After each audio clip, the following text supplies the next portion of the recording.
श्री गणेशाय नमः। श्री सरस्वत्यै नमः। श्री बागेश्वरी देव्यै नमः। श्रोतारविन्द आज पनि म नई दिल्लीबाट प्रसारित भइरहेको यस श्री स्वस्तानी परमेश्वरीको व्रतकथा लिएर उपस्थित भइरहेको छु। हामीहरू दैनिक व्रतकथा लिएर उपस्थित भइरहेका छौँ। हामी श्री बागेश्वरी वार्ता नेपाली मन्दिर समिति र हाम्रो स्वाभिमान ट्रस्टको संयुक्त आयोजनामा भइरहेको यो अनलाइन श्री स्वस्तानी परमेश्वरीको कथा दैनिक वाचन गरिरहेका छौँ। आजको कथा हामीले 22 अध्याय लिएर हामी उपस्थित भएका छौँ। आउनुहोस् हातमा गन्धक्षत पुष्प लिएर श्री स्वस्तानी परमेश्वरीको ध्यान गरौँ। श्री स्वस्तानी परमेश्वर्यै नमः। यं ब्रह्मा वरुणेन्द्र रुद्रमरुतस्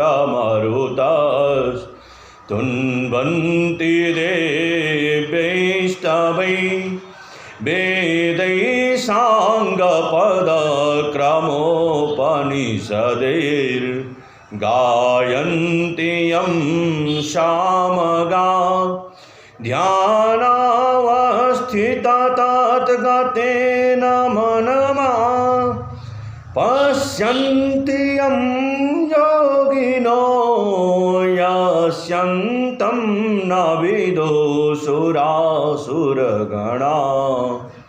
देवाय तस्मै नमः।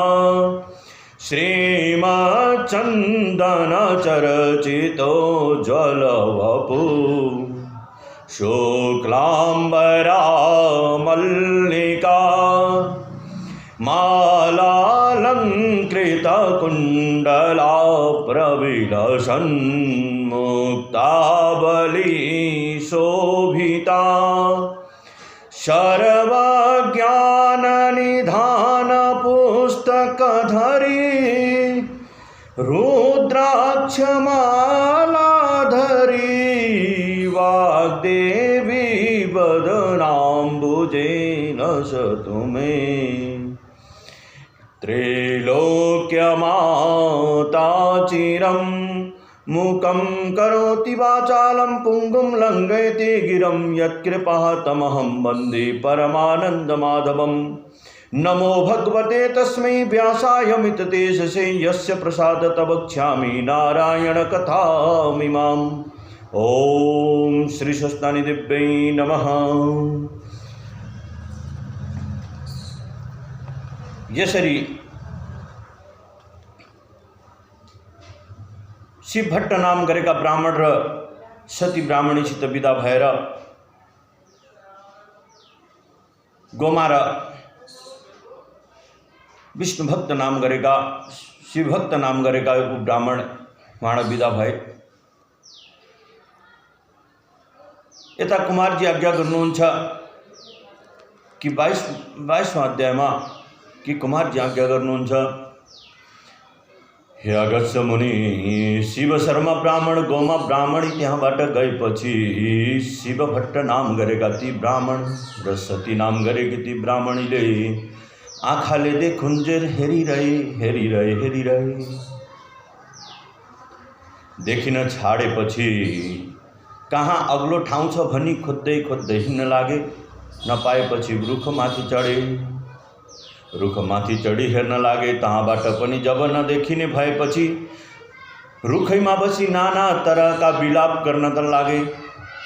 त्यस अवसरमा दैव संयोगले भनौँ कि भगवानको कृपाले भनौँ, त्यही अवसरमा दैव संयोगले रुखको हाँगा भाँची 2 जना स्त्री पुरुष रुखबाट खसी मरे र श्री महादेवका दूत आई विमानमा राखी कैलाश लैजाँदा भए।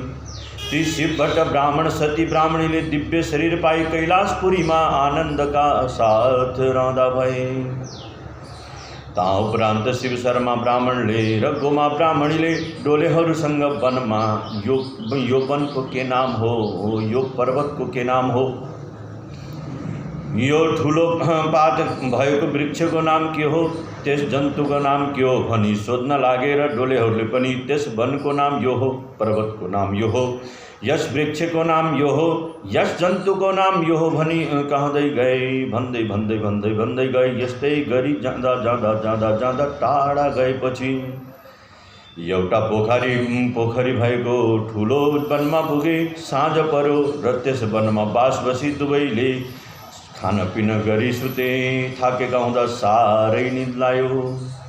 थाकेका हुँदा साह्रै निदमा परेर त्यस अवसरमा श्री महादेवका श्रापले चोरहरू आई गोमाका बाबा आमाले दिएको द्रव्य र अङ्गमा लगाएका गहना समेत सबै चोरी गरी लए। भोलिपल्ट बिउती हेर्दा त सम्पूर्ण द्रव्य पनि छैन, नाना प्रकारका अङ्गमा लगाएका गहना पनि छैनन्। अनि यी सबै नदेखेपछि चोरी भएको देखि गोमाले साह्रै अधैर्य भई रुन लागिन्, कराउन लागिन्। तब डोलेहरू भन्छन्, हे गोमा, हे ब्राह्मणी, विस्मात नगर। थाकेर आएको हुनाले हामीहरूलाई पनि साह्रै निद्रा लागेको थियो, त्यसर्थ हामीहरू पनि सुतिसक्यौँ। तसर्थ यस्तो अनर्थ हुन गयो, हामी अभागी रहेछौँ। अब तिम्रा आमा बुवालाई हामीले के भन्न जाउँला अनि आफ्नो मुख कसरी देखाउँला भनी अधोमुख भई बस्न लागे। गोमा ब्राह्मणीले भनिन्, हे भारवाहको, तिमीहरू यतैबाट फर्क, अब तिमीहरूलाई खान दिन मेरो पासमा धन छैन। त्यति गोमा ब्राह्मणीले भनेको सुनि डोलेहरूले सन्ताप नगर्नुहोस् भनी बुझाई प्रणाम गरी बिदा भई आफ्नो घरतर्फ लागे। डोलेहरू गएपछि शिव शर्मा ब्राह्मण गोमा ब्राह्मणी पनि वनमा जो भएका फल मूल खोजी खाई त्यहाँदेखि ठुलो पर्वतमाथि पुगे। गोमा ब्राह्मणीले भनिन्, हे स्वामी, मलाई अति भोक लाग्यो, हिँड्न असमर्थ भएँ, अब कसो गरौँ भनी बाटोमा अल्पत्र परिन्। गोमा ब्राह्मणी गर्भिणी भएको र पुरा सुखमा रहेकी हुनाले त्यस्तो कठोर दुःख भोग्नु परेको देखि शिव शर्मा ब्राह्मणलाई अति करुणा भयो र तहाँ बसी गोमालाई काखमा लिई भने, हे स्त्री, हे गोमा, यहाँ फूल मूल केही पनि पाइँदैन, जलाशय पनि छैन, यस्ता पर्वतमा बसी के खान दिउँ? यहाँदेखि अलिकन पर फूल मूल पनि मिल्दछ, जलाशय पनि छ, उहीँ जाउँ हिँड भनी बुझाई हात समाई उठाई सुस्त हिँडाई लगे। गोमा ब्राह्मणीले मनमा भनिन्, हे हरि, मेरो आज यो अवस्था भयो भनी सुस्केर हाली सुस्त हिँडी पर्वतका फेदमा पुगिन्। तब शिव शर्मा ब्राह्मणले फलमूल टिपी ल्याई खान दी पानी पिलाइदिएर भन्न लागे, हे स्त्री, हाम्रो घर पनि आइपुगो भनी ठाउँमा बस्न दी चन्द्रज्योति नगरको बाहिर पुर्याए। तहाँ खरले छाएको एउटा घर उत्पत्त गरी भन्न लागे, हे स्त्री, हाम्रो घर यही हो भनी देखाए। गोमा ब्राह्मणीले भित्र गई हेर्दा माकुराले जालो हालेको कसिङ्गार मात्रै देखी आफ्ना बाबा र आमाको घर सम्झी धेरै दुःखी भई रुन लागिन्। फेरि मेरो कर्ममा यस्तै पारी ल्यायो, अब रोई के गरौँ भनी धेरै गरी कुचाले माकुराको जाल मिल्काई कसिङ्गार लगाई र घरमा जे भएको खाई आफ्ना पतिका सेवामा तत्पर भई आनन्दको साथमा रहन लागिन्। ता उपरान्त एक दिन शिव शर्मा ब्राह्मणले आफ्नी स्त्री गोमालाई भन्न लागे, हे प्रिय, त गर्भिणी भइस्, हाम्रो घरमा सम्पत्ति छैन, आउने पनि केही बाटो छैन, गर्भाधान कर्म केले गरी सुत्केरी भएकोमा के खर्च गरौँला? त्यस अर्थले म परदेश गई कसैसित केही मागी ल्याउँछु। तैँले आफ्ना शरीरको धेरै नै ख्याल राखेस्, सम्हार गरेस्, रोई कराई नरोएस् भनी शिव शर्मा ब्राह्मणको वचन सुनि गोमा ब्राह्मणीले भनिन्, हे स्वामी, मलाई यस्तो एक्लै ठाउँमा छोडी कहाँ जाने मन गरेको हो? म स्त्री जातिको के गरौँला, के खाइरहँला? मलाई कसले के देला? फेरि तपाईँ वृद्धावस्थाका एक्लै यसरी कसरी पठाउँली? यहाँ यजमान छेउ गई जो दिएको मागी ल्याई सञ्चय गरौँला। जानको मन नगर्नुहोस्, कतै पनि नजानुहोस्। तब भन्न लागिन्। तब शिव शर्मा ब्राह्मणले भने, हे प्रिय, ब्राह्मणको कर्म नगरी हुँदैन, म 1 महिनामा आइपुगौँला। वहाँसम्मलाई खान नपुगे चन्द्रज्योति नगरमा मेरा यजमानहरू छन्। तिनीहरूका घरमा गई भिक्षा मागी खाइस् भनी बुझाइ गोमा ब्राह्मणीले ठुलो कष्टको साथमा हुन्छ भनेर मन्जुरी दिन्। शिव शर्मा ब्राह्मण भिक्षा माग्न भनी परदेशतिर हिँडे। 2 दिनको बाटोमा पुगेर गङ्गा तीरमा पुगे। गङ्गा तीरमा ऋषिका आश्रममा पुगी। त्यहाँ वृद्ध अवस्थामा भएका ब्राह्मण ब्राह्मणीलाई बसेको देखेर तब गङ्गा स्नान गरी ती वृद्ध ब्राह्मण छेउ गई। मलाई नित्य पूजा गर्न केही फल फूल देऊ भनी मागे। वृद्ध ब्राह्मणले तिमी को हौ, कहाँदेखि आयो भनी सोधे। शिव शर्मा ब्राह्मणले म चन्द्रज्योति नगरको शिव शर्मा नाम गरेको ब्राह्मण हुँ। घरमा गर्भिणी स्त्री छन्, गर्भवती छिन्। गर्भधान कर्म गर्नलाई भिक्षा माग्न भनी आएको हुँ भने। शिव शर्माको कुरो सुनि ती बुढा ब्राह्मण र ब्राह्मणीले पत्नीले आफूलाई चाहिने जति फल फूल टिपी लैजाऊ भनिन् र शिव शर्मा रुखमा चढी फल फूल टिप्न लाग्दा दैव संयोगले रुखको हाँगा भाँची रुखदेखि खसी परलोक गए। मर्दा भए श्री महादेवको रूपलाई धारण गरी कैलाश पर्वतमा जाँदा भए। श्री महादेव आएको देखि पार्वतीले सुनको कमण्डलुमा जल ल्याई पाउँ धोई भित्र लगी भन्न लागे, हे ईश्वर, लोग्ने मान्छेहरू पनि कति पापी हुँदा रहेछन्। राम्री स्वास्नी देखेपछि अरू सब कुरा बिर्सिँदा रहेछन्। तपाईँले पनि मलाई बिर्सनु भएको थियो, बल्ल सम्झिनु भएछ। फेरि ती सुखमा बसेकी गोमा ब्राह्मणीलाई कल छल बलले ल्याई गर्भिणी तुल्याई यस्तो ठाउँमा एक्लै मिल्क्याई आउनुभयो। अब तो गोमा के गरी खाली भन्नुभयो। पार्वतीले भनेको कुरा सुनि श्री महादेवले हाँसिकन भन्नुभयो, हे पार्वती, सेवक हो भन्दैमा त्यसले जे पूर्व जन्ममा गरेको पापको प्रायश्चित नगरी कहाँ हुन्छ र। अब गोमा सुखी हुन्छ, सन्देह नगर भनी आज्ञा गर्नुभयो। ता उपरान्त ती भिक्षा माग्न भनी गएका शिव शर्मा धेरै दिनसम्म घरमा नफर्किँदा गोमाले नाना तरहको दुःख गरी चन्द्रज्योति नगरमा गई भिक्षा मागी ल्याई गर्भाधान कर्म गरिन् र मास पूर्ण भएपछि सब राजलक्षणले युक्त भएका पुत्र जन्म भयो। गोमा ब्राह्मणीले चन्द्रज्योति नगरबाट ब्राह्मणहरू डाकी निवारण गराइन्। ब्राह्मणहरूले ज्योतिष शास्त्रको विचार गरी बालकको नाम नवराज नाम राखी भने, हे गोमा ब्राह्मणी, यो बालक सम्पूर्ण लक्षणयुक्त र सम्पूर्ण राज लक्षणले युक्त भएको छ। राजा पनि हुन्छ होला, राजा पनि होइजाला। तिमीलाई सुख सन्तोष देला भने। ती ब्राह्मणहरूले भनेको वचन सुनि गोमा ब्राह्मणीले मनमा आनन्द मानी श्रद्धापूर्वक दक्षिणादि भोजन गराई ब्राह्मणहरूसित विदा भई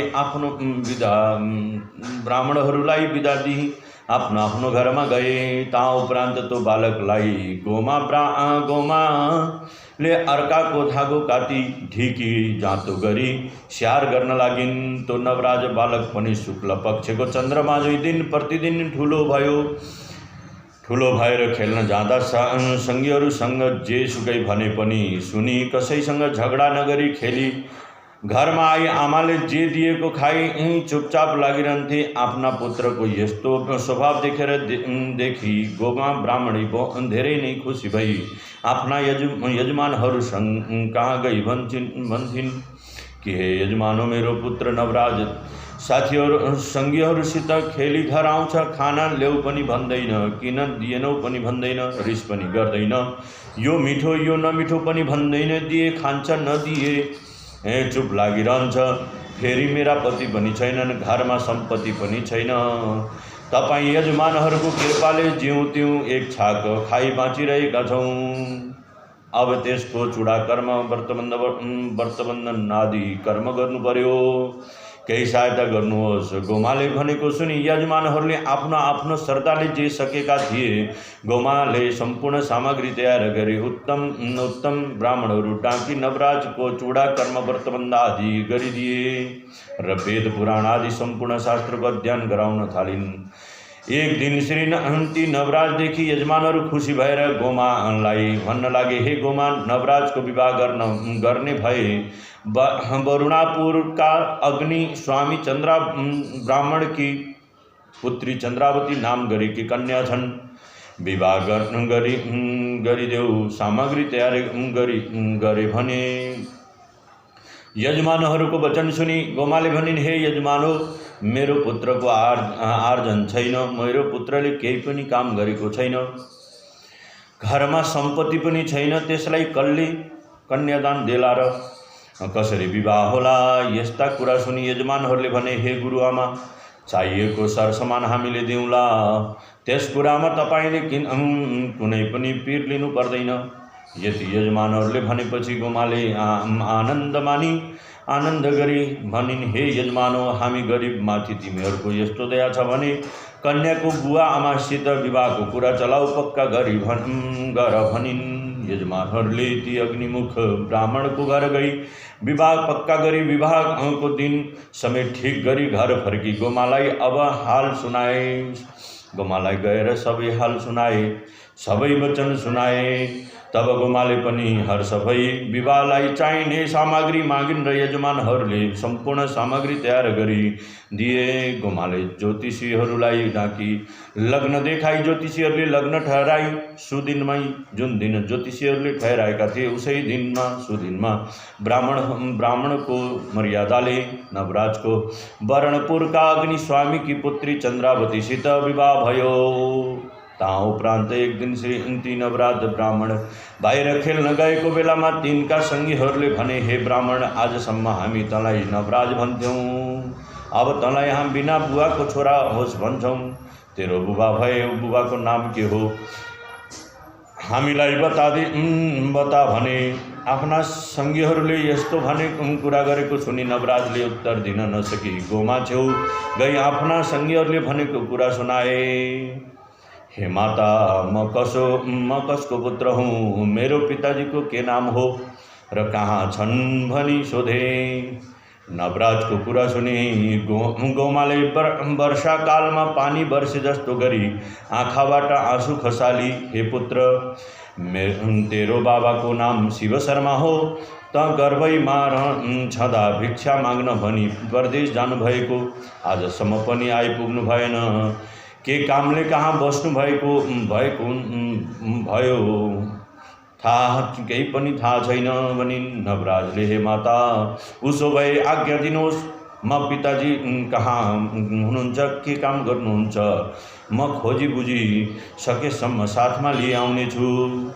नवराजको त्यस्तो कुरा सुनि गोमाले भन्छन्, हे पुत्र, तेरो मुख हेरी तेरा बाबालाई बिर्सिरहेकी थिएँ, अब तैँले पनि छोडी गए, म कसका आधारमा बसुली? फेरि त गएपछि तेरी स्त्री चन्द्रावती पनि कहाँ म यहाँ बस्ने छैन, माइत जानेछ, त्यस अर्थले जान्छु भनी नभन्। यति गोमाले भनेको सुनि नवराजले भने, हे माता, म केही भन्छु, सुन्नुहोस्। ती नवराज नाम गरेका ब्राह्मणले भन्छन्, पुत्रले भन्छन् कि पुत्रस्य परमो धर्म पितृ उद्धार समो नहीं। पुत्रा पितृउद्धारं न कुरुते श्रेयस्र सुखी भिक्षति।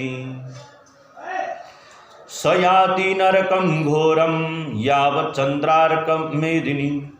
शास्त्रमा यसो भनेकोले छोराको ठुलो धर्म पितृहरूको उद्धार गर्नु हो। जो छोराले पितृको उद्धार नगरी आफू सुख भोगेपछि मात्र सुख भोग्न मात्रै लाग्ला, त्यो जहाँसम्म चन्द्र सूर्य रहन्छन् तहाँसम्म पृथ्वी रहन्छन् तहाँसम्म अघोर नरकमा वास गर्छन्। मेरो बाबा म गर्भमा छँदै जानुभएको, मेरो यो उमेर भयो अझ पनि फर्किआउनु भएन। बाँचेकै हुनुहुन्छ वा देह छोड्नुभयो त्यसको पनि विचार गर्नु पर्यो। देह छोडेको भए निश्चित गरी क्रियाक्रम गर्नुपर्दछ। केही दुःख पाइबस्नु भएको भए म साथमा लिएर आउँछु। यति पनि गरिन भने जन्मेको व्यर्थ हो, म छोरो भएको पनि व्यर्थ हो। जसले पितृहरूको उद्धार गर्दैन, माता पिताको उद्धार गर्दैन। हे माता, तपाईको सेवा गर्ने गुहारी छँदैछ, मलाई बिदा दिनुहोस् भनी नवराजको यस्तो वचन सुनि गौमा ब्राह्मणीले सन्तोष भई भनिन्, हे पुत्र, त धन्य रहेछस्। तेरो वचन सुनि म अत्यन्त सन्तोष भएँ, खुसी भएँ। तेरो कल्याण होस्, मेरो चिन्ता नगर भनी कपालमा हात राखी आशीर्वाद दिन् र नवराजले आफ्नी आमाको पाउमा साष्टाङ्ग प्रणाम गरी आफ्नी स्त्री चन्द्रावतीलाई अर्याउने कुरार्याई घरबाट प्रस्थान गरे। तहाँ उपरान्त ती नवराजले अनेक देशमा तहाँका मानिसहरूसित शिव शर्मा नाम गरेका वृद्ध ब्राह्मणलाई तिमीहरूले देखेथ्यौ कि भनी सोधी हिँडिरहे। जाँदा एक दिन गङ्गाको तीरमा ऋषिका आश्रममा पुगेर तहाँ वृद्ध अवस्थामा भएका ब्राह्मणीलाई देखि तिमीहरू को हौ, यहाँ किन बसिरहेका छौ भनेर सोधे। ती वृद्ध ब्राह्मणले भने, हे बालक, हामी ब्राह्मण हौँ, वृद्ध अवस्था भयो र गङ्गामा प्राण त्याग गरौँला भनी आफ्नो घरद्वार छोडी यहाँ घर तुल्याइ बसेका छौँ। तिमी को हौ त, यहाँ किन आयो भनी सोधेर नवराजले भने, हे वृद्ध ब्राह्मणी, म नवराज नाम गरेको ब्राह्मण हुँ। म गर्भमा छँदै शिव शर्मा नाम गरेका मेरा पिता भिक्षा माग्न भनी परदेश जानुभयो, अझ पनि फर्केर आउनु भएन। तिनैको खोजी गर्न भनी आएको छु। तपाईले देख्नु भएको भए कृपा गरी बताउनुहोस् भने।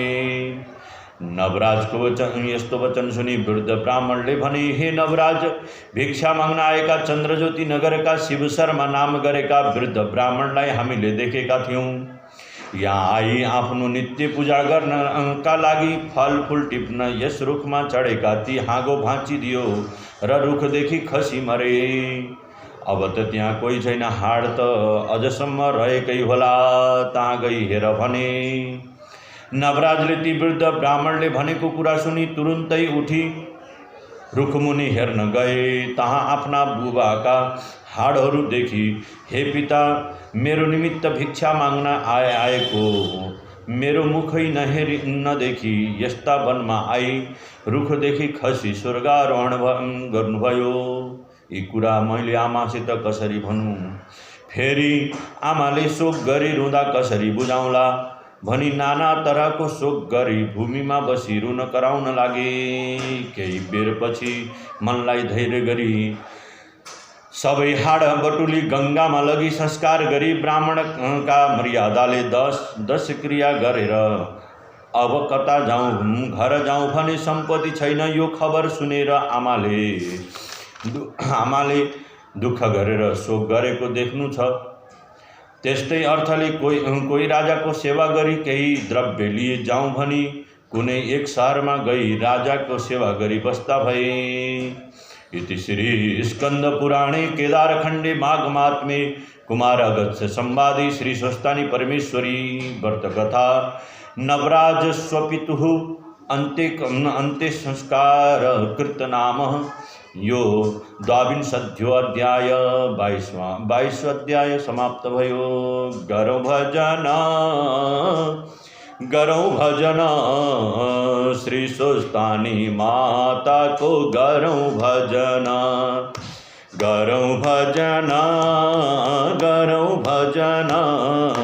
श्री स्वस्तानी माता को गरौ भजन